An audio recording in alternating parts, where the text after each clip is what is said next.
ये मुलाकात एक होटल स्वीट में होना तय पाई थी। फरवा ने वही लिबास पहन रखा था जो सुबह महर के साथ उस कैफ़े में बैठे हुए पहन रखा था। अलबत्ता मेकअप को ताज़ा टच ज़रूर दिया था। लिपस्टिक सुबह से ज़्यादा तरोताज़ा थी। वहीं मिर्ज़ा और फरवा एक दूसरे के आमने सामने सोफ़ों पर बैठे थे। बीच में शीशे की मेज़ हाइल थी। फ़हीम के सोफ़े से ज़रा दूर उसके गार्ड्स खड़े थे, जबकि एक 28-29 साला लड़का उनके साथ बैठा था। उसकी आंखें फ़हीम से मिलती थीं। वो उनकी बीवी का भांजा था, नूह मिर्ज़ा। उससे फूलों वाली शर्ट के साथ नीली जीन्स पहन रखी थी। गले में कई तरह की चेन, हाथ में ब्रेसलेट। उसकी रंगत सांवली सी थी, आंखें सुनहरी शातिर सी। बाल हल्के घुंघराले थे। वो चुभती हुई नजरों से सामने बैठी फरवा को देख रहा था। वो गैर आरामदा सा लगता था। तो आप ये कह रही हैं कि आप मुझे हेवन दिलवा सकती हैं? मैं ये नहीं पूछूंगा क्यों, मैं ये ज़रूर पूछूंगा कैसे। वो 55 या 60 के करीब की उम्र का, बाल कलमों से सफ़ेद थे। सफ़ेद कुर्ता सूट के ऊपर सफ़ेद कोट पहने हुए वो काफ़ी हैंडसम लगता था। मैं आपको क्यों वैसे भी नहीं बताऊंगी, लेकिन मैं आपसे वादा करती हूँ कि मैं इस काम में आपकी मदद कर सकती हूँ। तो अब आप ये सुनिए कि कैसे।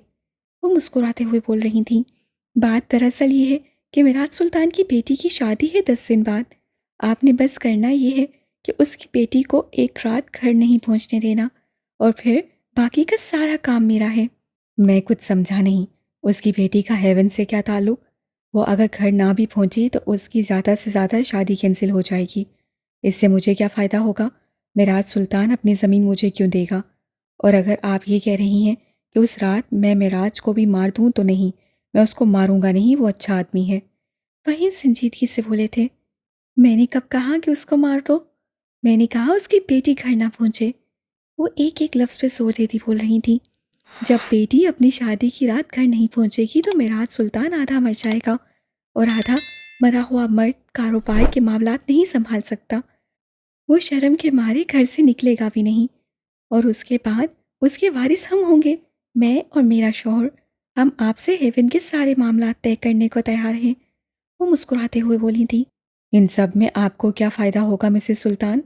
फ़हीम ने काफ़ी देर से ज़बान पे मचलता हुआ सवाल बिल आखिर पूछ ही लिया था। उस लड़की की तरफ कुछ बहुत पुराने हिसाब है मेरे। उस लड़की की तरफ, या फिर शायद उस लड़की के चेहरे की तरफ, कुछ वादे हैं जो मैंने अपने किसी अजीज से किए थे। उनकी आंखों में किरचियां भरने लगी थीं। कहते हैं, किसी से अगर मरते वक्त कोई वादा करो तो उसको पूरा ज़रूर करो। मुझ पे भी कई वादों का कर्ज है, कई मुसालिम के इंतकाम लेने की आग है। लेकिन बहुत जल्द मेरे चलते दिल को सुकून मिलेगा। आलम और औह में मौजूद किसी की पाक रूह को सुकून मिलेगा। बहुत जल्द मुझसे दूर हुए मेरे अपनों के कत्ल का हिसाब होगा। बहुत जल्द। वो सर से लहजे में बोलकर खामोश हुई थी। लड़की की तस्वीर दिखाएं। वहीं मिर्ज़ा की जगह वही नौजवान बोला था। फरवा ने अपना मोबाइल उस नौजवान के आगे किया था। उसमें हाल ही की तस्वीर थी। ये उसके चेहरे का क्लोजअप था। उस तस्वीर में वो मुस्कुरा रही थी। स्याह आंखों में जैसे खुशियों का जहान आबाद था। उस नौजवान ने चंद लम्हे उस तस्वीर को देखा था, और अचानक उसके जहन में कुछ क्लिक हुआ था। कहते हैं, इंसान का दिमाग सबसे तेज़ रफ्तार टाइम मशीन होता है। एक ही लम्हे में आपको सदियां आगे की सफ़र करवा देता है, और एक ही लम्हे में आपको कई साल पीछे ले जाकर आपके साथ होने वाले अच्छे या बुरे वाक़यात आपके ज़हन के पर्दे पे कुछ दिन कब देखी गई फ़िल्म की तरह दोहरा देता है। ऐसे ही एक लम्हे में नूर मिर्ज़ा का दिमाग उसको 1.5 साल पीछे ले गया था, जहाँ ये तस्वीर वाली लड़की उसके रूबरू खड़ी थी। उसकी आंखों में गुस्सा था, चेहरे पे भरमी। वो अकेली नहीं थी, उसके साथ एक ग्रे आंखों वाला लड़का भी था। नूर मिर्ज़ा भी अकेला नहीं था, उसके साथ भी एक स्याह आंखों वाला लड़का था, याकूत मिर्ज़ा। वही मिर्ज़ा का इकलौता बेटा। वो हर वक्त किसी न किसी मसले में फंस जाता था, किसी न किसी से लड़कर आ जाता था, और अगर किसी हफ्ते में ये दोनों काम ना करता तो उसका किसी न किसी लड़की से ब्रेकअप हो जाता। वो लाअबाली सा था। उसके लिए ज़िंदगी का मकसद बस लड़ाई झगड़ा, लड़कियों और बाप का पैसा बेचा उड़ाना था। नू हमा वक्त उसका साया बना रहता। जब वो लड़का रहता तो नू उसको बचाता। जब उसका ब्रेकअप होता तो नू उसको चेयरअप करता, और अगर मुमकिन हो तो पैचअप भी करवा देता। लेकिन ऐसा बस एक दो बार ही हुआ था। एलीट क्लास की अल्ट्रा मॉडर्न लड़कियां याकूत की बचकाना, वसील और लाअबाली तबीयत को ज़्यादा झेल नहीं पाती थीं। मुख्तसर ये कि नूर मिर्ज़ा उसका कज़न कम बॉडीगार्ड था। उस वक्त भी उसे अपनी आदत से मजबूर मॉल में खड़ी उस स्याह आंखों वाली लड़की से झगड़ा मोल लिया था। ये शर्ट पहले मैंने ली थी, तुमने उसको मेरे हाथ से लिया है। इससे बेहतर यही होगा कि इसको वापस कर दो। वो उंगली से शर्ट की तरफ इशारा करती बोली थी। याकूत गहरा मुस्कुराया था। मैं तो तुम्हें ये शर्ट वापस नहीं कर रहा, अब बताओ क्या कर लोगी? बल्कि चलो ले ही लो, जाहिर है तुमने ये शर्ट पहले ली थी तो इस पे तुम्हारा ज़्यादा हक हुआ ना। वो अचानक पेंतरा बदलता शराफत से बोला था। नू ने उसको गौर से देखा था। उसे पता था याकूत अब फिर कुछ ना कुछ ज़रूर करेगा। वो उसको रोक नहीं सकता था, उसे इजाज़त नहीं थी। वो बस मसला होने के बाद उसको फिक्स कर सकता था। उसे हिफाजत से इक़दाम की इजाज़त नहीं थी। ग्रे आंखों वाले लड़के ने भी मुश्तबा नज़रों से उसे देखा था। याकूत ने शर्ट हाले के चेहरे के सामने की थी। हाले ने शर्ट को लेने के लिए हाथ बढ़ाया था। जब याकूत ने मुस्कुराते हुए अपना हाथ हाले के हाथ से टच किया था, हाले ने करंट खाकर हाथ पीछे किया था, जबकि हारून ने हथेली का मुक्का बनाकर सीधा याकूत की नाक पे दे मारा था। उसकी नाक से खून बहने लगा था। उसी वक्त हाले ने झुककर अपनी हील वाली सैंडल उतारी थी और याकूत के सर पे दे मारी थी। ये सब इतना अचानक हुआ कि नू कुछ समझ ही नहीं पाया। हारून उसको दोबारा मारने के लिए आगे बढ़ा था जब उसके गार्ड ने उसको पीछे से पकड़ लिया। वो उसको घसीटते हुए दूर लेकर जा रहे थे। याकूत मार्बल के फर्श पे पड़ा गालियां बकता जा रहा था। हाउ डेयर यू विच, मैं तुम्हें छोड़ूंगा नहीं। लड़कियां मेरी कुर्बत को तरसती हैं और तुमने मुझ पे हाथ उठाया। वो मुंह से कफ निकालते चिल्ला रहा था। हारून ने खुद को अपने गार्ड से छुड़वा लिया था और एक बार फिर उसके ऊपर झपटा था। नौ का दिमाग थोड़ी देर और इस फिल्म को चलने देना चाहता था, लेकिन वहीं मिर्ज़ा की आवाज़ उसको हाल में ले आई थी। क्या तुम जानते हो इस लड़की को? वो नूह से पूछ रहे थे। जी, ये वही लड़की है जिसके बॉयफ्रेंड ने याकूत को मारा था, आपको याद है ना? वो उसके कान के पास झुककर बोला था। फहीम कैसे भूल सकते थे? इस वाक़ये के बाद तो याकूत ने घर में एक क़यामत बर्पा कर दी थी। यहाँ तक कि उसने नूह पे हाथ भी उठाया था कि उसने वहाँ उस लड़की या उसके बॉयफ्रेंड को कुछ कहा क्यों नहीं। खैर ये माजी था। हमारे हाल में हमारे पास इससे ज़्यादा बड़े मसाइल हैं। मिसेस सुल्तान, हमें आपकी ये डील मंजूर है। इस लड़की से हमारे अपने भी कुछ हिसाब बाकी हैं। ये लड़की अपनी शादी की रात घर नहीं पहुंचेगी, ये मेरा वादा है। लेकिन अगर आपने वादा खिलाफ़ी की तो आप मुझे जानती तो होंगी ही। सुल्तान अपने वादे से नहीं फिरते, तसल्ली रखें आप। पर वो उठ खड़ी हुई थी। फहीम और नूह भी उठे थे। तुम्हें डील डन समझूं? वो पूरी आंखों को उनके चेहरे पर मरकूज किए पूछ रही थी। वहीं मिर्ज़ा ने हाथ आगे बढ़ाया था। फरवा ने उनका बढ़ा हुआ हाथ थाम लिया था। डन। वो खुलकर मुस्कुराए थे। फरवा ने अपना बैग कोने पर अटकाया था और उस होटल स्वीट से बाहर निकलती चली गई थी। जिस दरवाजे से वो बाहर निकली थी उसी दरवाजे से याकूत मिर्ज़ा अंदर दाखिल हुआ था। फरवा को देखकर एक आंख दबाई थी और होंठों को सीटी के अंदाज में गोल किया था। ओल्ड ब्यूटी, वो उनको देखते सिरे लब बोला था। फरवा उसको देखकर मुस्कुराती हुई आगे बढ़ गई थी। वो दरवाज़ा वाक़ के अंदर आया था।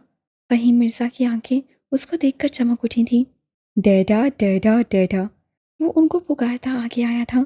उसने स्याह सिल्क शर्ट के साथ स्याही जीन्स पहन रखी थी, बालों को जल्द से जमाए पीछे कर रखा था। आई मिस यू हैंडसम डैडा, मेरा बेटा, वो मोहब्बत से बोले थे। याकूत ने उनके पास जाकर उन्हें गले से लगाया था और उनको ज़मीन से ज़रा सा ऊपर उठाया था। नीचे उतारो मुझे गधे, वो हफ्की से बोले थे। उनसे मिलकर वो नूह की जानिब आया था। वो कुछ खामोश सा था।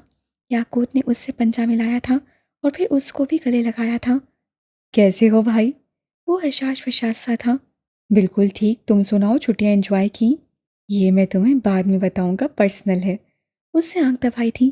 पहले तुम मुझे ये बताओ, ये तुम मोबाइल में ऐसा क्या देख रहे थे कि मुझे देखकर भी खुशी नहीं हुए? उससे मोबाइल नूह के हाथ से खींच लिया था।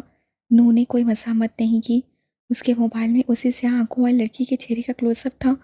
नूह ने फरवा के मोबाइल से तस्वीर ले ली थी। ये लड़की, ये आई रिमेंबर, ये वही है ना मॉल वाली? तुमने कहा था ये पाकिस्तान में नहीं रहती। इसकी तस्वीर क्या कर रही है तुम्हारे पास? वो बिफर गया था। काम डाउन याकूत, अब ये लड़की बहुत जल्द हमारे हाथ आने वाली है। तुम इससे अपने बदले ले सकते हो। फहीम ने उसको नागावारी से टोका था। अंकल, ये गलत है। वो एक लड़की है, हमें ये डील नहीं करनी चाहिए थी। कुछ भी हो जाए, किसी लड़की की इज्जत खराब करना, ये कुछ ठीक नहीं लगता मुझे। वो बेचैन सा लगता था। नो, या अब तुम मुझे सिखाओगे? उनके लहजे में तमस्सुर था। नूह ने अपने लब भींच लिए थे, जबकि याकूत खुलकर मुस्कुराया था। डैडा, मुझे बताएं, आपने क्या डील की है? It's going to be so much fun. वो सोच कर ही महसूस हो रहा था। अब वो दोनों बाप बेटा सोफे पे बैठकर कुछ देर कल फरवा से होने वाली मुलाकात को डिस्कस कर रहे थे। नूह खामोशी से मोबाइल की स्क्रीन पे उससे आंखों वाली लड़की की तस्वीर को देखे गया। ये रेस्टोरेंट साहिल के समंदर के सामने बनाया गया था। बाहर जितनी हब्स और गर्मी थी, अंदर का माहौल उतना ही मुख्तलिफ था। सफ़ीर ने जिस टेबल की रिजर्वेशन करवाई थी वो रेस्टोरेंट की ग्लास वॉल के बिल्कुल सामने था। हाले को ड्राइवर 10 मिनट पहले यहाँ छोड़कर गया था। सफ़ीर को हाले से पहले पहुँचना था, लेकिन अब तक उसका कोई अता पता नहीं था।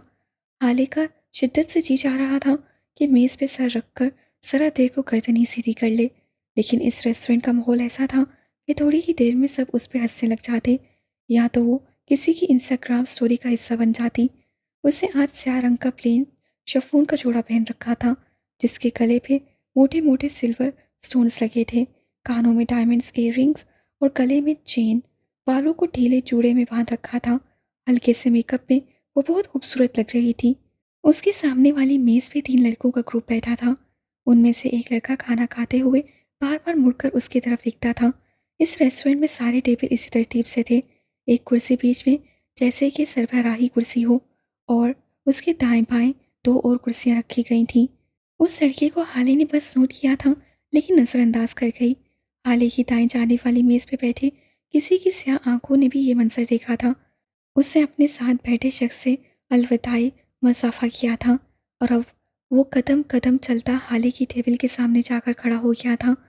हाले, जो कि ग्लास वॉल से बाहर देख रही थी, उसकी मौजूदगी महसूस न कर सकी। उमर हयात ने 2 उंगलियों से उसकी टेबल पे हल्की सी दस्तक दी थी। हाले चौंक कर मुड़ी थी। नज़र से नज़र मिली। उमर उसको देखकर गहरा मुस्कुराया था। उसके गाल का खड़ा फांसा हुआ था। हाले मुस्कुरा भी न सकी थी। मैं बैठ जाऊं? उसे इजाज़त चाहिए थी। हाले कुछ नहीं बोली। उमर ने उसके बाएं जानिब रखी कुर्सी को उठाकर हाले की कुर्सी के बिल्कुल सीट में रखा था, और अब उसके सामने बैठ गया था। पीछे का मंजर उसके वजूद के सामने छुप सा गया था।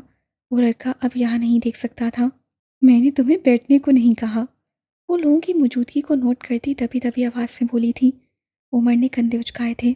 जैसे कि मुझे ज़रूरत थी, वो बेनियाजी से बोला था। तुम यहाँ क्यों आए हो? देखो, तुम समझो मेरी बात। हम दोनों का मिलना ठीक नहीं है। उस रात की बात अब तुम भूल जाओ। जो कुछ भी हुआ वो बस एक इत्तेफाक था। तुम तो उस बात को सीरियसली ले गए हो। अब मेरी बात सुनो। तुम अभी के अभी उठो और यहाँ से जाओ। मैं तुम्हें इस बार नरमी से समझा रही हूँ, लेकिन अगली बार मैं सख्ती से पेश आऊँगी। तुम मुझे हरास कर रहे हो। वो भरमी से बोलती चली गई। इस सारे वक्त में उमर ने इधर उधर नहीं देखा था। वो बस उसको देख रहा था, उसी को सुन रहा था। आपको हैरेस मैं नहीं, वो ब्राउन शर्ट वाला लड़का कर रहा था, वो जो इस वक्त मेरे पीछे बैठा है।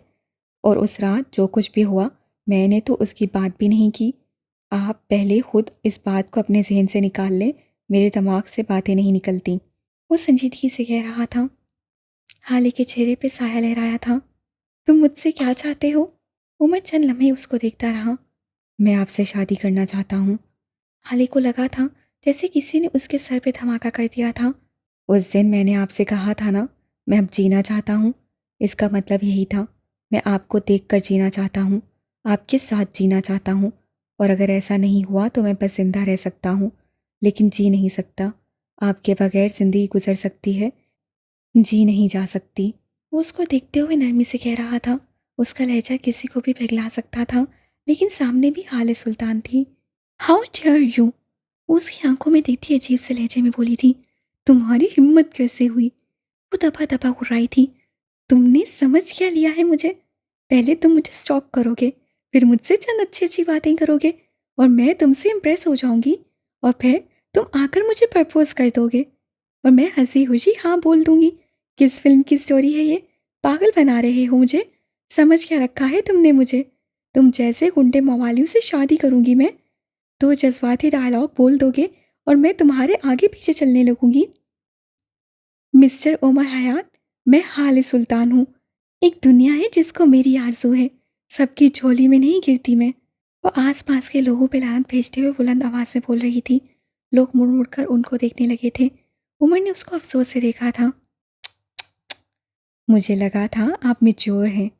खैर, वक्त के साथ साथ हो जाएंगी, ये कोई इतनी बड़ी बात नहीं है। आपने ये जो सारी बात इतना चीख चीख कर आधे रेस्टोरेंट को सुनाई है, वही सब अगर आप आराम से भी बोलती तो मैं सुन लेता और समझ भी लेता। रही बात जज्बाती डायलॉग्स की, तो मुझसे ज़्यादा तो आप बोल चुकी हैं। मैं कोई गुंडा मवाली नहीं हूँ। अल्हम्दुलिल्लाह एक डिसेंट आदमी हूँ। सरकारी जॉब है मेरी। इस शहर में एएसपी तैनात हूँ मैं, पिछले 2 महीनों से। इससे पहले मैं किसी और शहर में था। जिस दिन हम मिले थे उस सड़क पे, उस दिन मैं ड्यूटी ज्वाइन करने आ रहा था। लेकिन देखें कैसे जालिम लोग हैं आपके शहर के, कि पहले ही दिन मुझ पे हमला कर दिया। हाउ रूड ना। उसे जैसे ताकीद चाहिए थी। खैर, आप सोच लें, मेरे बारे में फिर फैसला कीजिएगा। वो ऐसे बोल रहा था जैसे वो दोनों कोई बहुत अच्छे दोस्त रहे हों। मैं सोच समझ कर भी ना ही बोलूँगी, वो चबा चबा कर बोली थी। मैं वजह जानना चाहता हूँ। मैं किसी और से मोहब्बत करती हूँ और हमारी शादी हो रही है। 10 दिन बाद ये वजह काफ़ी है, वो झटक कर बोली थी। उमर के दिल को धक्का सा लगा था।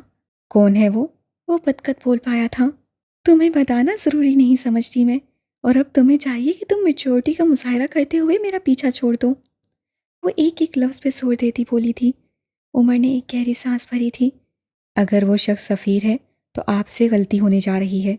वो सही इंसान नहीं है, कम से कम मोहब्बत या शादी के मामले में तो बिल्कुल नहीं।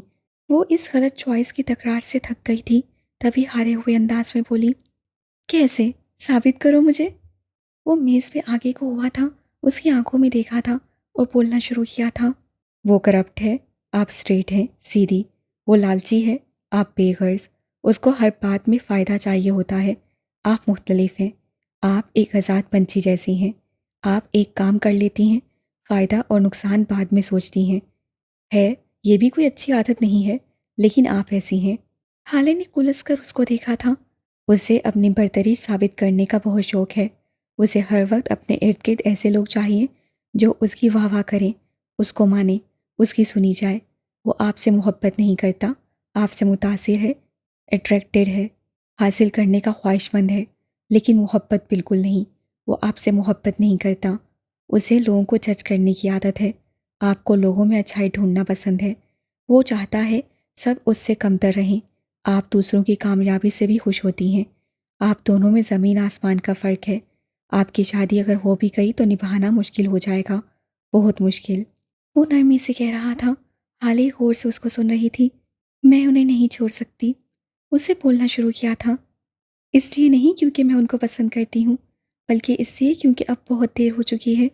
हमारी शादी फिक्स हो चुकी है। आधे शहर को ये बात पता चल गई है। मेरा ख़ानदान कोई आम ख़ानदान नहीं है। मेरा बाप जज है। मेरे चचा और मेरे कज़न शहर के सबसे बड़े बिजनेसमैन शुमार होते हैं। मेरे मामू एमएनए हैं। उससे बोलना जारी रखा। मैं खुद को और इस रिश्ते को चांस देना चाहती हूँ। आगे जो कुछ भी होगा देखा जाएगा, लेकिन इस वक्त मैं इस पोजीशन में नहीं हूँ कि इसको इनकार कर दूँ। मैं राज़ी हूँ, तैयार हूँ। वो मेरी चॉइस है। अगर मुझे खसारा भी हुआ तो कम से कम किसी को इल्ज़ाम नहीं दूंगी। उसका लहजा नॉर्मल था। मैं आपसे फिर यही कहूँगा कि सोच लें। अभी शादी कुछ वक्त के लिए मुलतवी कर दें। खुद को वक्त दें, इस ताल्लुक़ को वक्त दें। बाद में पछताने से बेहतर है आप अभी से खुद को तैयार कर लें। मैं आपका इंतज़ार करूँगा।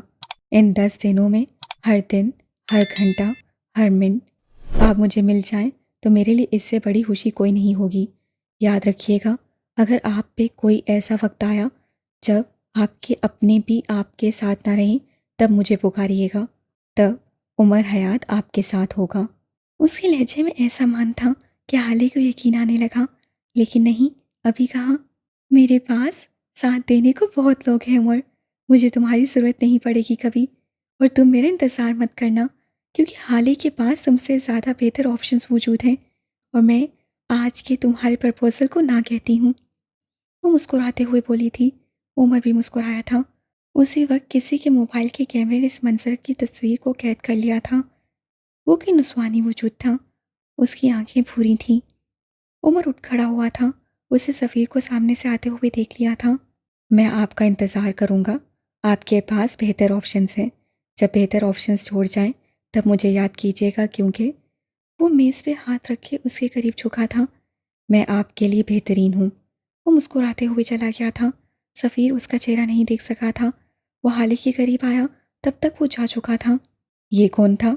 वो उसकी पुश्त को देखते हुए पूछ रहा था। वो उस कुर्सी पे नहीं बैठा था जहाँ उमर बैठा था, जहाँ से बाकी कोई हाले को नहीं देख सकता हो। वो सरबराही कुर्सी के साथ वाली कुर्सी पे बैठा था। कोई खैर हुआ, आप नहीं जानते? सफ़ीर ने ज़्यादा सवाल करना मुनासिब नहीं समझा था। वो खामोशी से वेटर को बुलाकर ऑर्डर नोट करवाने लगा था। उमर जैसे ही उस रेस्टोरेंट से बाहर निकला, उसको नफीसा की कॉल मौसूल हुई थी। उसका चेहरा वो नहीं था जिसके साथ वो रेस्टोरेंट में बैठा हाले के साथ बातें कर रहा था। उसकी आंखें सुर्ख थीं, वो डिस्टर्ब सा लगता था। उससे कॉल अटेंड कर ली थी। हेलो, उसकी आवाज़ बोझल थी। कैसे हो बेटे? उनकी आवाज़ बेताब थी। उमर ने चंद लम्हे कोई जवाब नहीं दिया था। मैं ठीक नहीं हूँ अम्मा। बहुत देर बाद वो बोला था। उस लड़की ने मना कर दिया? उन्होंने पूछ लिया था। उमर को हैरत नहीं हुई। वो अब आदी हो गया था। जो बात भी वो मेराज सुल्तान को बताता था वो नफीसा हयात तक लाजमी जाती थी। वो कहती है उसको किसी और से मोहब्बत है। बहुत देर बाद वो बोला था। वो कहती है यह वाकई मोहब्बत है? उन्होंने लफ्ज़ों पर जोर दिया था। मुझे नहीं पता। वो आसमान को देखता बोल रहा था। तुम्हें नहीं पता या तुम जानना नहीं चाहते? अम्मा, उसने ना कहा है। उसने ना पे जोर दिया था। और मैं किसी औरत के ना को समझता हूँ, लेकिन मेरा दिल पता नहीं क्यों बैठा जा रहा है। मुझे बहुत बुरा लग रहा है। ऐसा लग रहा है जैसे दिल में आग सी लगी हो। आप दुआ करें ना वो मुझे मिल जाए।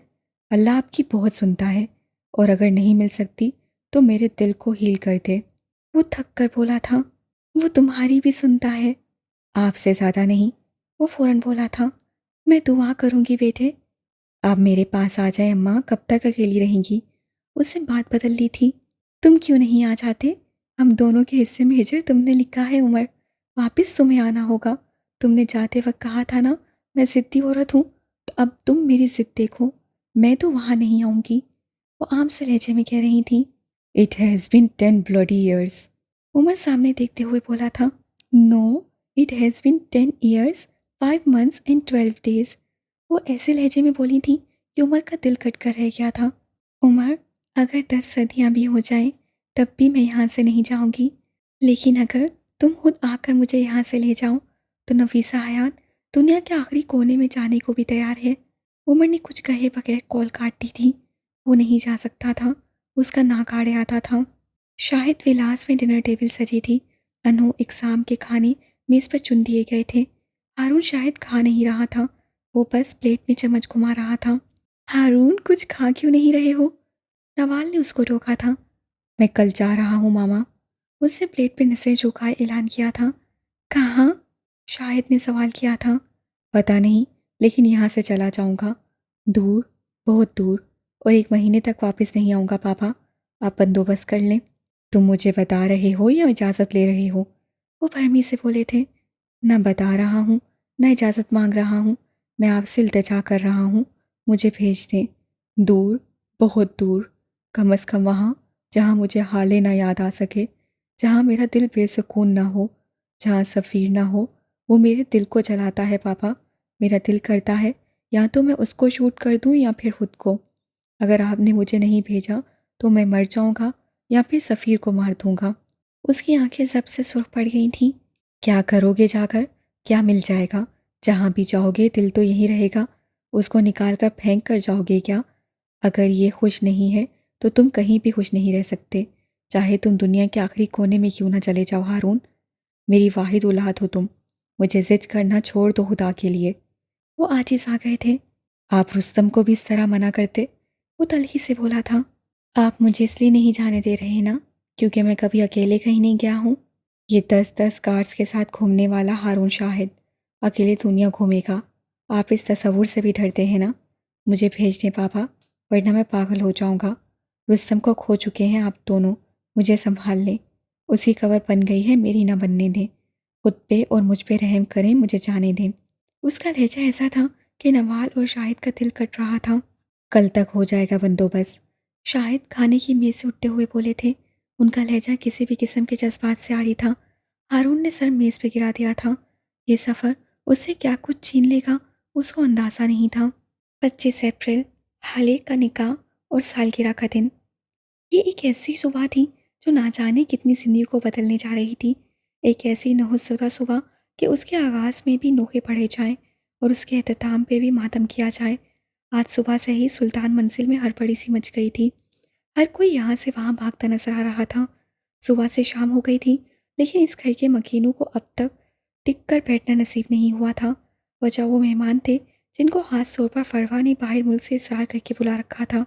हसीना के मना करने पे उन्होंने बस इतना कहा था, ये दिन बहुत यादगार होगा। मैं चाहती हूँ हमारा हर अजीज़ इस दिन हमारे साथ हो। हाली को सलून के लिए देर हो रही थी। महर ने उसके साथ जाना था। वो कब की गाड़ी में जाकर बैठ गई थी। हाली ने हसन की मिन्नतें की थी कि वो भी उसके साथ चले, लेकिन उसे ये कहकर मना कर दिया था कि 4 घंटे तक अंदर लेपात पोती होती रहेगी, मैं इतनी देर इंतज़ार नहीं कर सकता। जिस पे हाले ने उसका मोबाइल अपने कमरे की अलमारी में छुपा दिया था। बख्श ने हाले का सारा सामान गाड़ी में रख दिया था।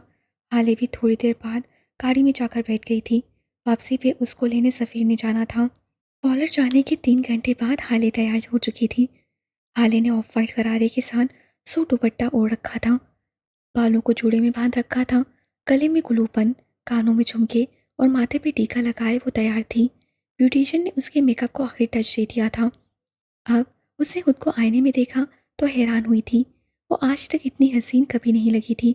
उसका मोबाइल महर के पास था और बार बार बजे जा रहा था। हाले झुंझला सी गई थी। आप भी किसकी कॉल है? हारून होगा, और कौन हो सकता है भला? मरी जाकर नंबर चेंज कर लिया था ना उसने। नया नंबर सेव नहीं किया मैंने। तुम पूछ लो क्या कह रहा है। ऐसे तो वो जान नहीं छोड़ेगा। महर ने तफसीली जवाब दिया था। हाँ, मैं उसको कॉल कर लेती हूँ। उसने मोबाइल उठा लिया था और अब वो हारून को कॉल करने लगी थी। कॉल अटेंड होती थी, लेकिन आवाज़ नहीं आ रही थी। वो तंग आकर मोबाइल फेंकने लगी थी कि हाले, तुम बाहर जाकर गाड़ी में बैठो। जब तक तुम कॉल कर लोगी तब तक मैं आ जाऊंगी, ओके?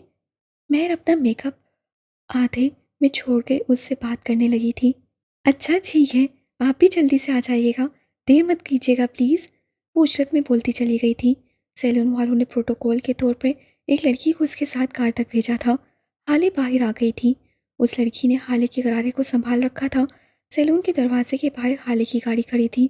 सफ़ीर ने हाले को मैसेज कर दिया था कि वो नहीं आ रहा था, उससे ड्राइवर भेजा था। मिराज सुल्तान ने हाले से कहा था कि वो उसको लेने आ जाएंगे, लेकिन हाले ने मना कर दिया था। उसको अभी तक सफ़ीर पे गुस्सा था। हसन पे गुस्से की वजह से वो किसी कार्ड को भी अपने साथ नहीं लाई थी। वो मैरिज हॉल पहुंचने के लिए भी लेट हो रही थी। अगर सफ़ीर आ जाता तो अब तक उनका कपल शूट भी हो जाता। गाड़ी का दरवाज़ा ड्राइवर ने खोल दिया था। हाले ने उसको नहीं देखा था। वो हाले की तरफ पुश किए खड़ा था। वो फ़ोन कान से लगाए बैठ गई थी। ड्राइवर दूसरी तरफ से आकर ड्राइविंग सीट पे बैठ गया था। हाले ने अब भी उस पर ध्यान नहीं दिया था। बात सुनो, एसी ऑन कर दो। वो फ़ोन कान से लगाए मसरूफ़ सी बोली थी। हारून, मेरा सबर मत आजमाओ, अब कुछ बोलो भी।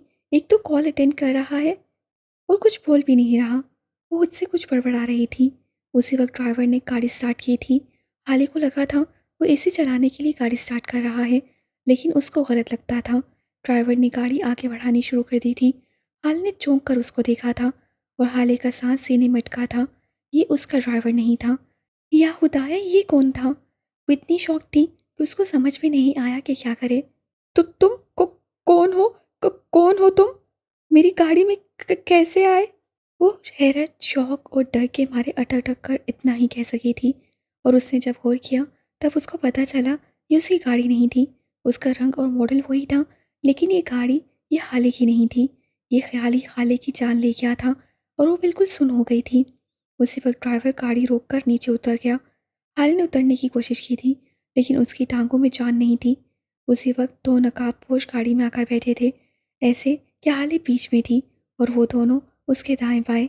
हाले को सोचने समझने का मौका दिए बगैर उनमें से एक ने हाले के मुंह पर कपड़ा रख दिया था। उससे खुद को छुड़वाने की कोशिश की थी, लेकिन वो दोनों उससे ज़्यादा ताकतवर थे। वो थोड़ी ही देर में बेहोश हो चुकी थी। यहाँ सीसीटीवी कैमरे नहीं थे। उन दोनों ने हाले को उस गाड़ी से निकालकर दूसरी गाड़ी में डाला था।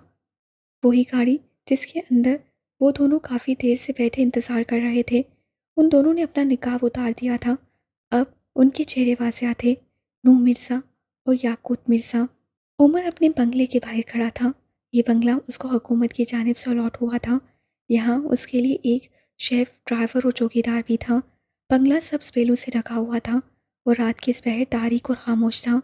उस्मान, डिग्गी में सारी चीज़ें रख देना ध्यान से, कोई चीज़ बाकी न रह जाए। वो फ़ोन पे बात कर रहा था, साथ अपने ड्राइवर को हिदायत देता जा रहा था। हाँ हाँ भाई, सब रखवा दूंगा, टेंशन मत लो। उसने फ़ोन पर किसी को तसल्ली दी थी। सर, गाड़ी ओवर वेट हो जाएगी, इतना सामान। आप अगर कहें तो कुछ चीज़ें निकाल लूँ। वो 45 साल ड्राइवर मुतसब्सब लगता था। उस्मान, तुम क्यों अपनी जान के दुश्मन बन गए हो? अगर सरदार को पता लग गया कि तुमने उसके सामान में हेरा फेरी की है तो तुम जानते हो ना वो क्या करेगा। सर, मैं तो आपके लिए कह रहा था, लेकिन जो आपकी मर्ज़ी। वो एक बार फिर सामान रखना शुरू हो गया था। सर, आज जज साहब की बेटी की शादी है, आप नहीं जाएंगे? उस्मान ने सामान रखते हुए सवाल किया था। नहीं, आज मेरे दोस्त की शादी है नवाबशाह में, मुझे वहाँ जाना है। उसने उस्मान से ज़्यादा खुद को पावर करवाया था। सर, आज तो उनकी मंगनी थी ना, और आप इतना लंबा सफ़र ना करें सर, आज तो बुखार से जान छूटी है। वरना उस दिन जब आप होटल गए थे, उस दिन से लेकर आज तक कितना बुखार रहा है आपको, मैं तो डर गया था।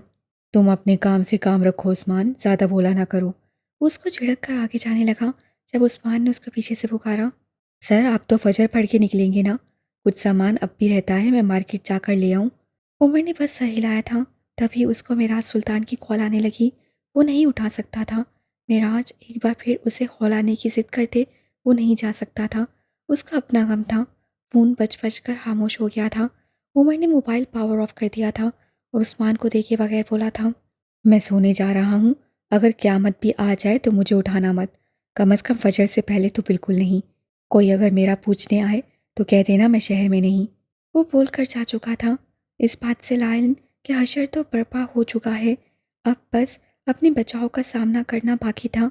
वो नहीं जानता था कि आज के बाद उसको सुकून की नींद शायद ही कभी नसीब होगी। उसके चेहरे पे एक बार फिर असलियत थी। सफ़ीर स्याह शेरवानी में मलबूस गाड़ी की पिछली सीट पे बैठा था। आज पूरी आंखों में एक अलग सी चमक थी। ड्राइवर गाड़ी चला रहा था। वो लोग सैलून पहुंच गए थे। सफ़ीर ने मेहरमा को कॉल की थी। वो बाहर निकल आई थी।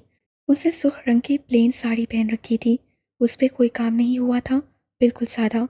गले में हार और कानों में आवेज़े। बाल बीच वाली मांग निकाल कर कसकर चूड़े में बांध रखे थे। वो मुस्कुराती हुई आई थी। ड्राइवर ने उसके लिए दरवाज़ा खोला था। वो अंदर सफ़ीर के साथ बैठ गई थी। हाले कहाँ है? महर ने सफ़ीर से पूछा था। सफ़ीर की मुस्कुराहट सिमटी थी। क्या मतलब? वो अंदर होगी ना, सैलून में, और कहाँ होगी? मजाक ना करे, वो अंदर कैसे होगी? वो तो बाहर निकल आई थी। लेकिन ड्राइवर तो मेरे साथ था, कोई और गाड़ी तो यहाँ आई ही नहीं। ये आप क्या कह रहे हैं? वो आधा घंटा पहले सलून से जा चुकी है। ड्राइवर, तुम ही तो आए थे ना उसको लेने? उसने खुद मुझसे कहा था कि वो बाहर जा रही है, गाड़ी में वेट करेगी। वो रूहानसी सी हो गई थी। आराम से महर, काम डाउन, वो अंदर ही होगी, चल कर देख लेते हैं। सफ़ीर गाड़ी से उतर आया था। महर उसके साथ उतरी थी। वो अंदर नहीं है सफ़ीर, मैंने अंदर देखा है, वो कहीं नहीं थी, बाहर थी, वो बाहर। उससे बोला हारून से बात करने जा रही है, यहाँ सिग्नल नहीं आ रहे। या खुदा, हाले तुम कहाँ हो? महर की आंखों में आंसू आ गए थे। तकरीबन 1 घंटा होने को आया था। महर और सफ़ीर ने खुद जाकर सलून का चप्पा चप्पा छान मारा था। सीसीटीवी फुटेज देख ली थी, लेकिन हाले का कोई नामो निशान नहीं था। अब की सफ़ीर भी परेशान हो गया था, जबकि महरमा बस रोए ही जा रही थी। उसे सफ़ीर के हाथ थाम लिए थे। कुछ करें सफ़ीर, खुदा के लिए हाले को लेके आए कहीं से। मैं मामा को क्या जवाब दूंगी? अब्बा से क्या कहूँगी? या अल्लाह, ये क्या हो गया? मैंने उसको क्यों जाने दिया? महर, प्लीज़ रोना बंद करो, हम उसको ढूंढ लेंगे। मैं बड़े पापा को कॉल करता हूँ, शायद अंकल को कॉल करता हूँ, कुछ ना कुछ तो पता लग ही जाएगा। वो कहाँ जा सकती है भला? वो सख्त परेशान था। हाले उसकी इज्जत थी, जाहिर है उसे परेशान होना था। वो हाले की तमाम दोस्तों को कॉल कर चुका था। वो हॉल भी नहीं पहुंची थी। अब सफ़ीर की परेशानी गुस्से में बदलने लगी थी। लेकिन जो कुछ भी हो, उसे हॉल तो जाना ही था। महर को साथ लिए वो हॉल के लिए निकल चुका था। यहाँ से तो कुछ नहीं मिला था, शायद हाले वहाँ पहुँच गई हो। मेहरमा रोते हुए उसके साथ गाड़ी में बैठ गई थी।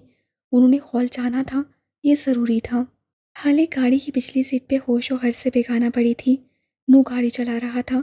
याकूत उसके आगे बैठा था, लेकिन बार बार मुड़कर पीछे देखता था। नू भाई, बात सुनो। उसे संजीदगी से गाड़ी चलाते नू को पुकारा था। बोलो। वो सख्त बेजार लगता था। उसने ये काम करने से मना किया था, लेकिन वो क्या करे, उसकी मजबूरियां थी।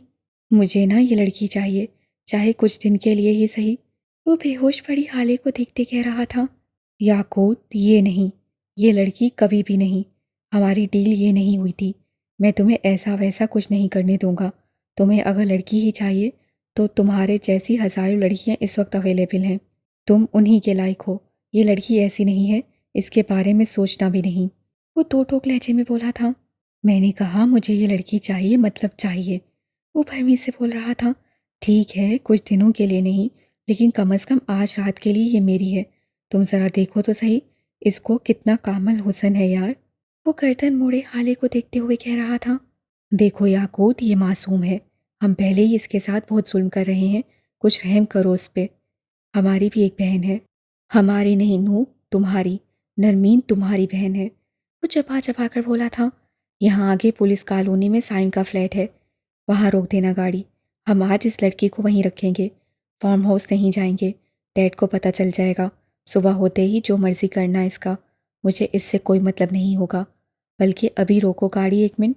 उसने एक खाली सड़क पे गाड़ी रुकवाई थी। नू ने ना चाहते हुए भी गाड़ी रोक दी थी। याकूत उधर कर पीछे जाकर बैठा गया था। उसने हाले के हाथ को छूना चाहा, जब नू हल्क के पल घुराया था। हाथ मत लगाना इसको याकूत, वरना बहुत बुरा होगा। वो अच्छी लड़की है, मैं तुम्हें इसके साथ कुछ गलत नहीं करने दूंगा। याकूत ने जाहिर नहीं होने दिया था, लेकिन वो अंदर से डर गया था। वो नू को जानता था, वो किसी का लिहाज नहीं करता था। ओके ओके कूल, मैं नहीं हाथ लगाता। वैसे भी हम घर जा रहे हैं ना। मैं डैडा से बात करूँगा। ये लड़की आज मेरी है। नू, तुमने जो करना है तुम कर लेना। वो चैलेंजिंग अंदाज में बोला था। नू खामोश हो गया था। उससे बहस नहीं कर सकता था। याकूत की सोच बचकाना थी, और बच्चों को कैसे मनाया जाता है भला, खेल खेल कर। महर और सफ़ीर हॉल पहुंच गए थे। मेराज सुल्तान को सारी बात बता दी गई थी। उनकी हालत ऐसी थी जैसे काटो तो लहू नहीं बदन में। हसीना, यूसुफ सुल्तान, शम्स, हसन सब परेशान थे। सबको हाले की फिक्र थी। हसीना और महर का तो रो रो कर बुरा हाल था। फरवा भी परेशान होने की अदाकारी कर रही थी। जब महरमा उनको साइड पर लेकर गई थी, अब वो दोनों एक दूसरे के आमने सामने थी। ये सब आपने किया है, बताएं मुझे। अगर इन सब में मेरी बहन को कुछ भी हुआ तो आप देख लीजिएगा, मैं आपके साथ क्या करती हूँ।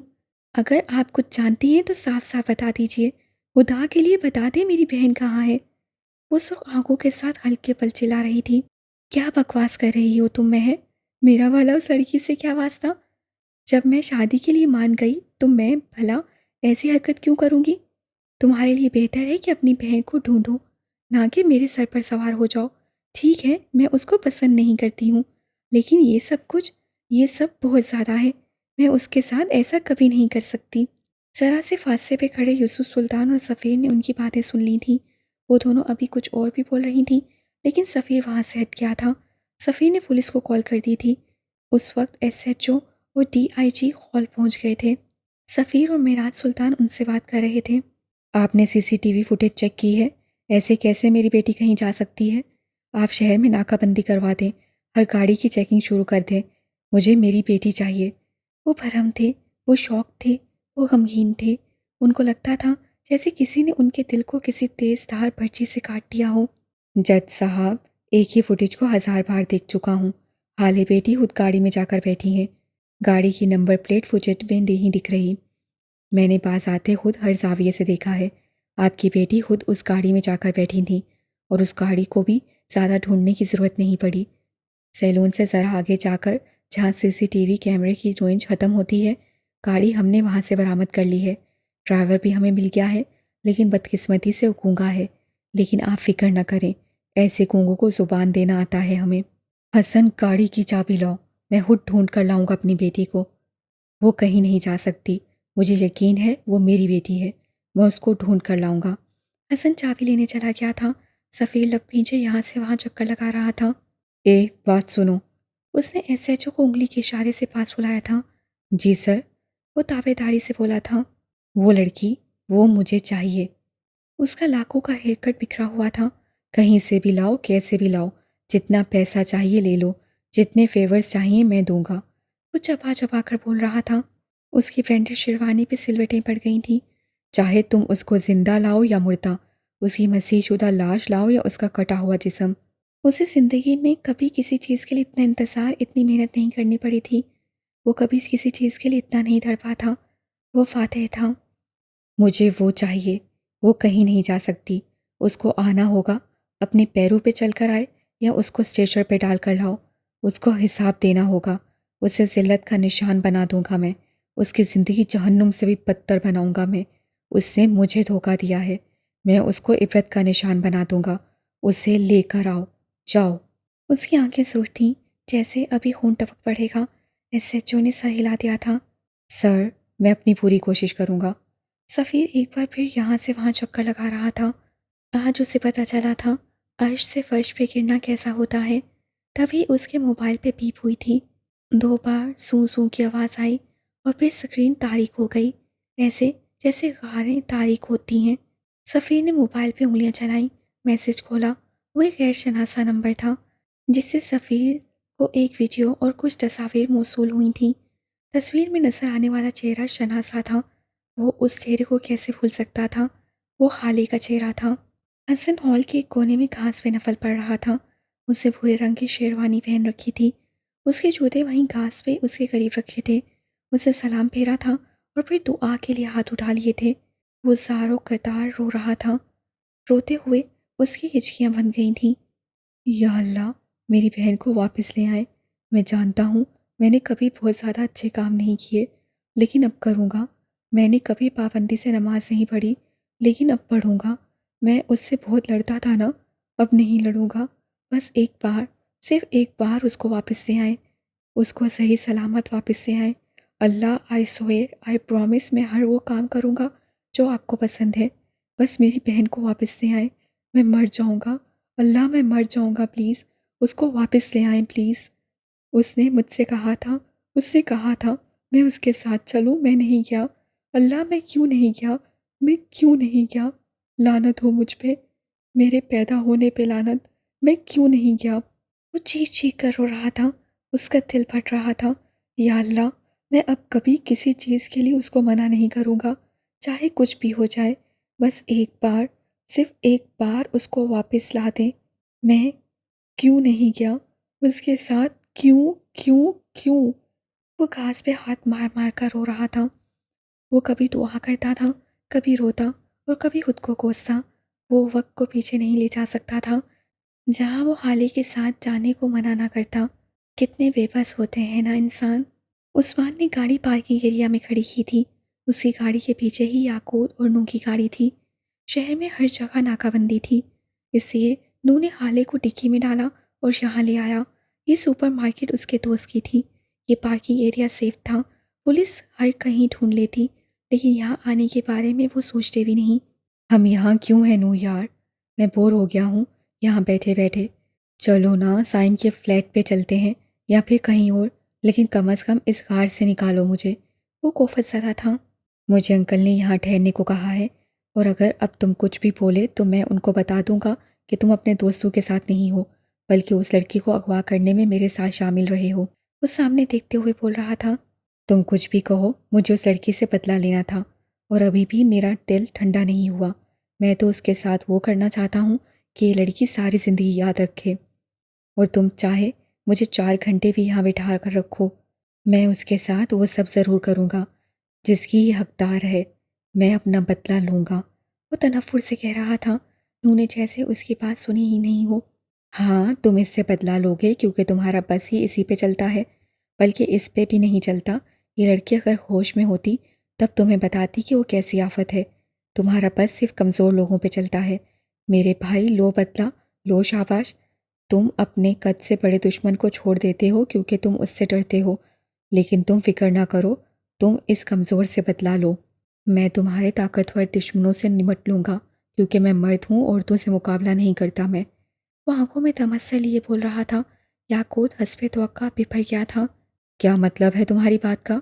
मैं सबसे बदला ले सकता हूँ, मैं भी मर्द हूँ और मैं अपना बदला खुद ले सकता हूँ। मुझे तुम्हारी ज़रूरत नहीं है।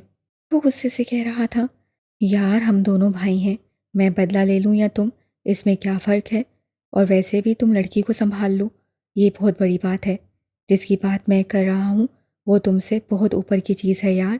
मैं हूं ना उसके लिए। तुम देखना, मैं लूँगा उससे बदला, तुम्हारा बदला, क्योंकि मैं औरतों से बदले नहीं लेता। मुझ में मर्दों से लड़ने की हिम्मत है। वो उसको उकसा रहा था और वो उसमें कामयाब भी हो रहा था। नू, मुझे बताओ, मुझे क्या करना होगा ये साबित करने के लिए कि मैं याकूत मिर्ज़ा अपना बदला ले सकता हूँ। मुझे किसी की ज़रूरत नहीं है। मैं किसी से भी लड़ सकता हूँ, और ये साबित करने के लिए कि मैं मर्द हूँ। वो एक एक लफ्ज़ पे जोर देते हुए बोल रहा था। उसकी आंखें सुर्ख हो चुकी थीं। छोड़ो यार, रहने दो। रोते रहोगे फिर, या फिर अंकल से जाकर मेरी शिकायत करोगे। लड़कियों की तरह मर्द बनने को हिम्मत चाहिए होती है, जिगरा चाहिए होता है। और तुम तो अभी बच्चे हो।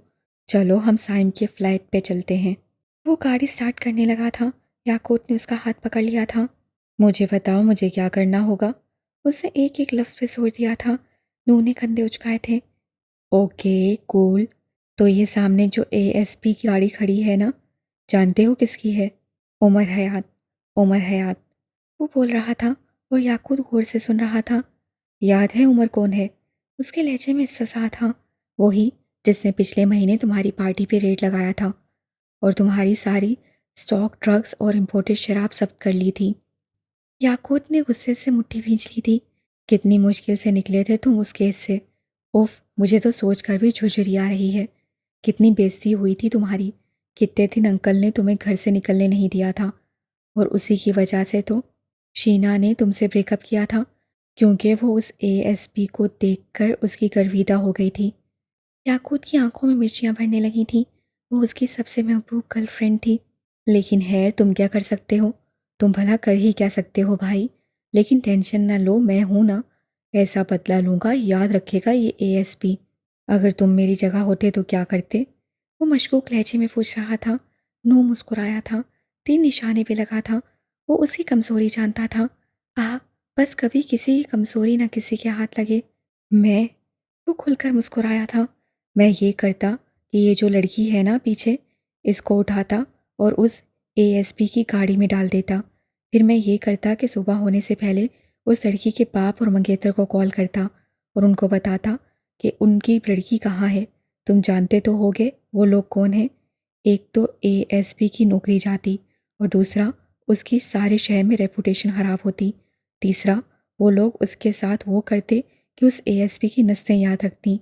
चौथा, ये आफत लड़की उस आदमी की ज़िंदगी हराम कर देती, ना उसको ज़िंदा लोगों में छोड़ती ना मुर्दों में। और आखिरी, सबसे बड़ी बात, वो एक ऐसे गुनाह की सज़ा भुगतता जो इसने कभी किया ही ना था होता। किसी भी इंसान के लिए सबसे बड़ी सज़ा यही होती है कि वो किसी ऐसे जुर्म की सज़ा काटे जो उसे सरजंद ही ना हुआ हो। ये सज़ा या तो इंसान को पागल कर देती है या मार देती है। मैं तो अपने दुश्मन के साथ यही करता।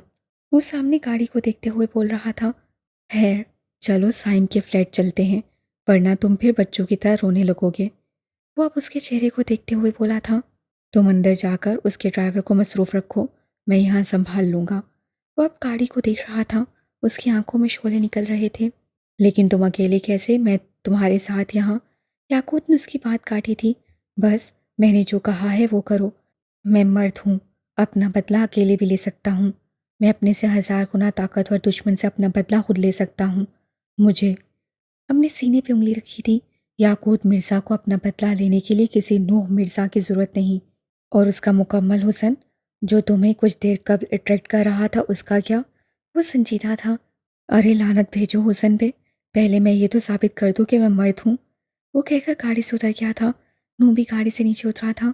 अभी उसको बहुत काम करने थे। ड्राइवर से गाड़ी की चाबी लेनी थी, सीसीटीवी फुटेज रीड करवानी थी, उमर की गाड़ी की डिक्की से उसका सामान निकालकर उसकी जगह एक जीता जागता वजूद अंदर डालना था। उफल्ला, एक नूह और इतने काम। उसने एक मर्द से बचाकर हाले को दूसरे मर्द के हवाले क्यों किया था? क्योंकि उस रात उस रेस्टोरेंट में नूह मिर्ज़ा भी मौजूद था। उसने उमर को हाले के साथ बैठे देख लिया था। उससे उमर की आंखें पड़ ली थीं।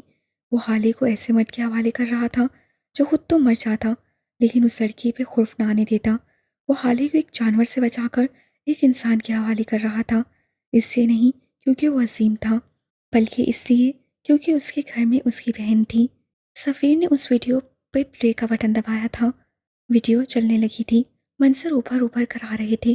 वो किसी अस्पताल की सीसीटीवी फुटेज थी। उस फुटेज में 4 लोग नजर आते थे। एक हाले सुल्तान, दूसरा डॉक्टर, तीसरी सिस्टर और चौथा स्टेचर पर लेटा उमर हयात। वो सर्द लिबास वाली लड़की हाथ हिला हिलाकर डॉक्टर से कुछ कह रही थी। उसके चेहरे पर भरमी थी। वीडियो यहीं ख़त्म हो जाती है। सफ़ीर ने कांपते हाथों से दूसरी वीडियो चलाई थी। उसमें वही लड़का अब अस्पताल के बेड पे लेटा था। पिछली फुटेज में नजर आने वाली लड़की ने उस फुटेज में मेहरून लिबास पहन रखा था। उसके पास बैठी कोई बात कर रही थी। ये वीडियो भी बस 45 सेकंड की थी। सफ़ीर ने अब धड़ाधड़ तस्वीरों को खोलना शुरू किया था। उस लड़की ने यहाँ साया लिबास पहन रखा था। सामने बैठा लड़का और वो इस तस्वीर में मुस्कुरा रहे थे। चंद और अगली तस्वीर शायद एक मॉल की थी। वो लड़का उस तस्वीर में हाले को कोई शॉपिंग बैग थमा रहा था। अगली तस्वीर जानलेवा थी। वो किसी अस्पताल की कंसेंट फॉर्म की तस्वीर थी। इजाज़तनामा बराए इंतकाल खून। उस फॉर्म में मरीज़ के रिश्तेदारों के हाने में हाले सुल्तान का नाम लिखा था और मरीज़ से ताल्लुक़ की नौयत के हाने में बीवी लिखा था। मरीज़ का नाम उमर हयात था। सफ़ीर ने बेख्तियार दीवार का सहारा लिया था। उसको किसी चीज़ का यकीन नहीं आ रहा था। उसके कान साए साए कर रहे थे। उसकी आंखें शौक से फैल गई थीं। ये क्या हो गया था? उसके साथ वो फातह था। उसने जिस चीज़ की आरज़ू की थी उसको हर वो चीज़ मिली थी। आज कैसे, किस मुकाम पे उससे क्या छीना गया था? आह! ये कैसी तकलीफ़ थी, ये कैसी अज़ियत थी। उसको समझ नहीं आ रहा था उसको कैसे हैंडल करना है। उसको पता नहीं था। उसे बस जीत का जश्न मनाना आता था। हारने का दुख कभी झेला ही नहीं था। आज तक कभी कुछ नहीं हारा था। मात तो आज तक कभी खाई ही नहीं थी। उसके दिल से खून रिसने लगा था। वो नीचे ज़मीन पर बैठता चला गया। फरवा उसके पास बैठी उससे कुछ पूछ रही थी। यूसुफ सुल्तान क्या कह रहे थे वो कुछ नहीं सुन रहा था। वो कुछ नहीं देख रहा था। सारे मंजर धुंधले थे। सारी आवाज़ें नोहा लगती थीं। उसकी आंखें वीरान थीं। पंजर उसके होंठ मुकफ़्फ़िल थे। फरवा ने नीचे गिरा उसका मोबाइल उठाया था। उस पे चलने वाला मंजर उसे यूसुफ सुल्तान की रूह खींच ली थी। पास खड़ी हसीना ने मुंह पे हाथ रख लिया था। महर फटी फटी आंखों से उस मंजर को देख रही थी। महर, तुम जानती हो ये लड़का कौन है? सफ़ीर की फटी हुई आवाज़ बुलंद हुई थी। महर ने आंसू पोंछे थे, कुछ बोली नहीं। सफ़ीर यकदम उठ खड़ा हुआ था। उससे महर का बाजू सख्ती से दबोच लिया था। मैं पूछ रहा हूँ, क्या तुम जानती हो ये लड़का कौन है? वो बुलंद आवाज़ में चिल्लाया था। वो हाले का दोस्त है। उसने मुझे यही बताया था। वो रोते हुए बोली थी। यूसुफ सुल्तान का दिल जैसे किसी ने चीर कर रख दिया था। वो गिरने लगे थे जब हसन ने उनको सहारा दिया और पास रखे सोफे पर उनको बिठा दिया। हाले को गायब हुए 4 घंटे होने को आए थे। मेहमानों को रुखसत कर दिया गया था। अब हॉल में बस इक्का दुक्का लोग थे। मेराज और शाहिद अभी तक वापस नहीं आए थे। वो अब तक हाले को ढूंढने की कोशिश कर रहे थे। मेराज बार बार उमर को कॉल करते थे लेकिन उसका नंबर बंद था। वो उसके बंगले पर भी गए थे लेकिन ना उसकी गाड़ी वहाँ थी और ना वो खुद। उसका घर तारीकी में डूबा था। साथ वालों के चौकीदार से पूछने में पता चला था कि वो आज नवाब शाह के लिए निकल गया है। उसको उस्मान ने यही बताया था तो उसने बता दिया। जैसे ही मिराज सुल्तान अपनी गाड़ी में वहाँ से निकले, उस्मान गाड़ी लिए आ धमका था। लेकिन अब सूरत हाल मुख्तलिफ थी। गाड़ी में क्या सामान था लेकिन जो वापस आया था वो एक इंसान का वजूद था।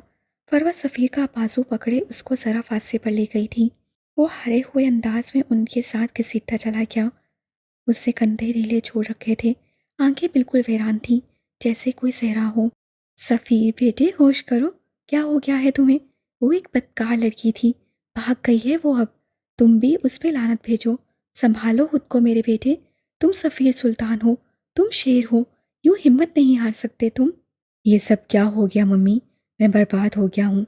सब खाक हो गया है। मैं फाता था। मैं किंग था। ये मेरे साथ क्या हो गया है? उस लड़की ने मेरे साथ क्या कर दिया है? मैं किस मुंह से बाहर जाऊंगा? कैसे लोगों का सामना करूंगा? मेरी इज्जत मट्टी में मिला दी है। उससे वो धीमे मगर हारे हुए लहजे में बोल रहा था। शम्स जरा फांसे पर खड़े यूसुफ सुल्तान को संभालने की कोशिश कर रहे थे। उनको बस 2 ही लोग हैंडल कर सकते थे। एक मौजूद नहीं था, दूसरा इस पोजीशन में नहीं था। कुछ नहीं हुआ है बेटे। अब भी सब कुछ हमारे हाथ में है। हम सब कुछ फिक्स कर सकते हैं। न्यूज़पेपर्स वही छापेंगे जो हम कहेंगे। टीवी पे वही दिखाया जाएगा जो हम उनको दिखाना चाहेंगे। अब ये तुम्हारे हाथ में है।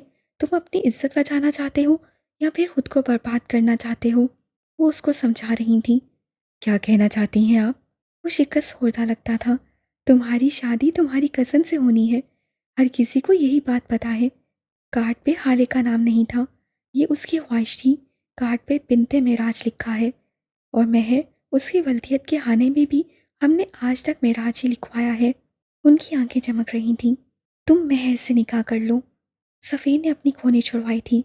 ये नहीं होगा मम्मी, मैं हाले के अलावा किसी और से शादी नहीं करूँगा। वो सख्ती से बोला था। तो कौन कहता है कि तुम उससे शादी ना करो? आप क्या कह रही हैं, मैं कुछ नहीं समझ रहा। मैं दो दो बहनों से कैसे शादी कर सकता हूँ? वो बेजार हो गया था। वो दो सगी बहनें नहीं हैं। वो एक एक लफ्ज़ पे जोर देती बोली थी। तुम मेहर और हाले दोनों को अपने निकाह में रख सकते हो। जब तक हाले आ जाए तब तक अपनी इज्जत बचा लो सफ़ीर। हम न्यूज़ चैनल से कह देंगे जो मिसिंग है वो तुम्हारी कज़न है, जिससे तुम्हारी शादी हो रही थी। वो लड़की मेहर माँ है। उसी वक्त महराज और शाहिद वापस आए थे। सफ़ीर ने मुड़कर उनको देखा था। वो खाली हाथ थे। वो वाकई आधे मुर्दा लग रहे थे। घर से भाग जाने वाली लड़की घर के मर्दों को आधा मार देती है और उसकी वापसी या तो उसकी अपनी जान ले लेती है या उसके घर के मर्दों को पूरा मार देती है। हाले का कुछ पता चला? यूसुफ सुल्तान की बेकरार से आवाज़ आई थी। महराज कुर्सी पे ठहर से गए थे, जबकि शाहिद की आंखें सबसे सुर्ख थीं। वो उनकी भांजी थी, उनकी बहन की पहली औलाद। शहर के सारे इश्तिहारी मुलजिम, शहर के सारे दो नंबर लोग, सारे गुंडे बदमाश, सबको पकड़कर थाने में बंद कर दिया है। मारपीट धमकी क्या है जो नहीं करके देखा, लेकिन कोई कुछ बताता ही नहीं, कोई कुछ नहीं जानता। वो गाड़ी जिसमें हाले बैठी थी वो चोरी की गाड़ी है। उसके मालिक ने 2 महीने पहले गाड़ी की रिपोर्ट दर्ज करवा दी थी। यूसुफ साहब, हमने सब करके देख लिया है, हाले नहीं मिली। शायद नसें झुकाए बोल रहे थे।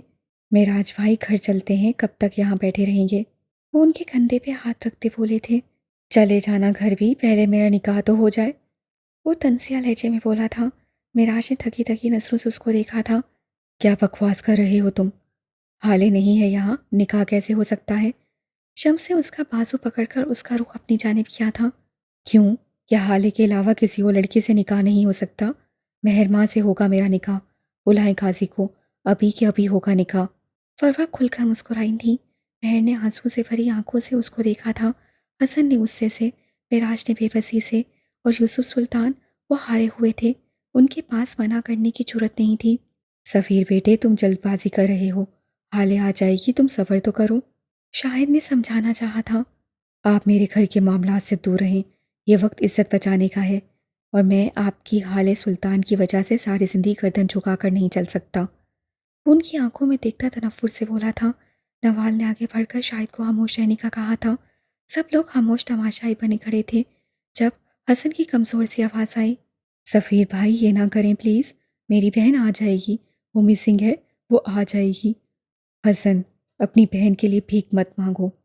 मेराज झुके हुए कंधों और उठी हुई गर्दन के साथ बोले थे। हसीना दुपट्टे के पल्लू में चेहरा छुपा के रोने लगी थी।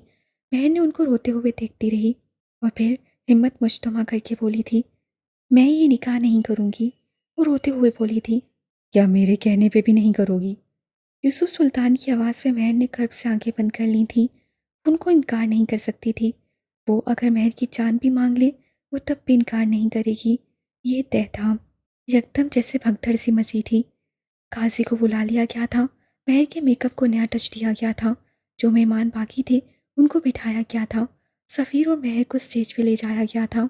महरमा वल्द वहाजान, आपको सफ़ीर सुल्तान वल्द शम्स सुल्तान हक महर 50 लाख सिक्का रायजुल वक्त अपने निकाह में कबूल है। उसकी आंखों के गिर्द कई मंजर घूमे थे। मॉल जाने से पहले उसको मनाने आती हाले, आप ही, आप मेरे लिए सारी दुनिया में सबसे ज़्यादा अहम हैं। पापा के बाद बस आप, मामा, हसन, दादा जान, सब आपके बाद आते हैं।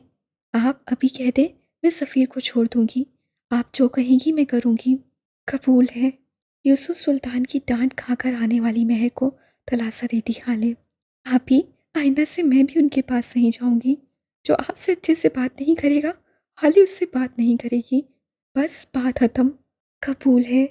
हारून से महर की खातिर लड़ने वाली हाले, मेरे लिए आपसे ज़्यादा कोई ज़रूरी नहीं है। हारून भी नहीं। अगर वो आपके साथ रूड बिहेव करेगा तो मैं उसके साथ अच्छे से नहीं रह सकती। हम दोनों दो जिस्म एक जान हैं। आपको लगने वाला ज़ख्म मेरे जिस्म को भी तकलीफ़ देता है। हाले आपके लिए सारी दुनिया से लड़ सकती है। जब तक मैं ज़िंदा हूँ, कोई आपके साथ कुछ गलत नहीं कर सकता। कबूल है। सफ़ीर सुल्तान, वल्द शम्स सुल्तान। काज़ी अब सफ़ीर से पूछ रहा था, लेकिन महर के कान बंद हो गए थे। आवाज़ों का रास्ता रुक गया था। अब बस खामोशी थी, गंभीर खामोशी। यकायक फिर शोर उठा था। मुबारकबाद, सलामती, दुआएं, कुछ हसद भरी नज़रें तो कुछ तमस्सर भरे लहजे। उसी वक्त सफ़ीर ने अपने मैनेजर को करीब बुलाया था और अपना मोबाइल उसके हाथ में दिया था। मेरे इंस्टाग्राम और ट्विटर दोनों अकाउंट्स पे हम दोनों की तस्वीर लगाओ और कैप्शन लिखो, blessed with the best, hash tag my for ever, hash tag love of my life, hash tag blessed. और नीचे एक और कैप्शन लिखो मेरी कज़न के लिए। उसमें जो मर्ज़ी लिखो, मैं नहीं जानता, लेकिन आधे घंटे के अंदर मीडिया पे मेरा कैप्शन चलना चाहिए, ना कि मेरी कज़न के भागने की न्यूज़। उसकी आंखों में देखता ठंडे ठार लहजे में कह रहा था। वह मुस्कुरा मुस्कुरा कर सबसे मुबारकबाद वसूल कर रही थी। शम्स संजीदा थे, महज सर हिलाकर मुबारकबाद वसूल करते। यूसुफ सुल्तान को तो जैसे चुप लग गई थी। नवाल और शाहिद जरा दूर खड़े थे। हाले और हारून के दरमियान जो कुछ भी हुआ हो, लेकिन इस वक्त नवाल बार बार अपनी नम आंखों को पूंछती थी। उनको बुरा लग रहा था, बहुत बुरा। हसीना ने महर को गले लगाकर उसका माथा चूम लिया था। सफ़ीर को दुआ दी थी। वो सारे जहां से बेजार बैठा था। मिराज उठकर उन दोनों के करीब आए थे। उनके हाथ में गाड़ी की चाबी थी। वो उजलत में लगते थे। तुमने जो भी किया, सही या गलत, मैं नहीं जानता, लेकिन अब मेरी बेटी के वापस आने के बाद तुम्हारा उससे कोई ताल्लुक नहीं होगा। सफ़ीर एहसाया हंसा था। आपकी बदकार बेटी अब घर वापस नहीं आएगी। सफ़ीर ने जहर उगला था। मेराज ने चौंक कर उसको देखा था। भाग गई है वो, अब ढूंढें उसके यार को, बल्कि ढूंढने की क्या ज़रूरत है। वो तो इस इलाके का एएसपी है, जानते तो होंगे ही आप उसको। उमर, उमर हयात, उसी के साथ निकाह करके भाग गई है आपकी बेटी। शम्स से आगे बढ़कर उसको रोकना चाहा। बकवास करते हो तुम। मेरी बेटी उमर को नहीं जानती। अच्छा, तो फिर कहाँ है वो उमर? जब आधी पुलिस फोर्स यहाँ मौजूद है तो वो उमर हयात क्यों नहीं है? क्यों वो डीआईजी तक की कॉल्स रिसीव नहीं कर रहा? क्यों उसका घर खाली है? तुम बकवास करते हो, वो बदकत बोल पाए थे। अच्छा, तो अभी प्रूफ कर देता हूँ मैं, वो चुपते हुए लहजे में बोला था। फरवा ने बाजू सीने पे बांध दिए थे। अभी तो खेल शुरू हुआ था। सफ़ीर भाई, वो सब झूठ है, मेरी बहन ऐसी नहीं है। क्या प्रूफ है, बताओ मुझे, बोलो। जिब्रान, मेरा मोबाइल लाओ यहाँ। वो धाड़ा था। वो उनकी आंखों में आंखें डाले खड़ा था। जिब्रान भागता हुआ आया था और मोबाइल सफ़ीर के हाथ में दिया था। भाईजान, आपकी तबीयत खराब हो जाएगी, आप मत देखें ये सब। हम चलते हैं, उस एएसपी के घर चलते हैं। आईजी साहब ने कहा तो है कि वो सुबह तक हमारी लड़की को ढूंढ देंगे। शाहिद ने उसको पास रखना चाहा, लेकिन वो किसी की नहीं सुन रहे थे। सफ़ीर ने अपने मोबाइल पे उंगलियां चलाई थीं और कुछ देर कब एक गैर शनासा नंबर से मौसूल होने वाली तमाम तस्वीर और वीडियोस बारी बारी उनको दिखाता गया। वो जैसे जैसे उनको देखते जाते, उनका रंग सफ़ेद पड़ता जा रहा था। उनका चेहरा पसीने से भीगाता जा रहा था। बेख्तियार उनका हाथ अपने दिल के मुकाम पे गया था। उनके दिल में यकदम इतना दर्द शुरू हुआ था कि कोई हद नहीं। उनका सांस रुक रहा था। हसन ने आगे बढ़कर उनको संभालना चाहा, लेकिन वो गिरे थे। वो ज़मीन पोस हुए थे। शाहिद अपनी जगह से एक ही जिस्म में उनके करीब आ गए थे। सफ़ीर और शम्स भी घबरा गए थे। सफ़ीर ने जल्दी से झुककर उनको अपने बाजुओं में भर लिया था। वो तनोमन से थे। उनका जिस्म भारी था, लेकिन सफ़ीर को जैसे फ़र्क ही ना पड़ता हो। गाड़ी निकालो, वो धाड़ रहा था। बड़े पापा, मैं आपको कुछ नहीं होने दूंगा, वो खुद से बड़बड़ाया था।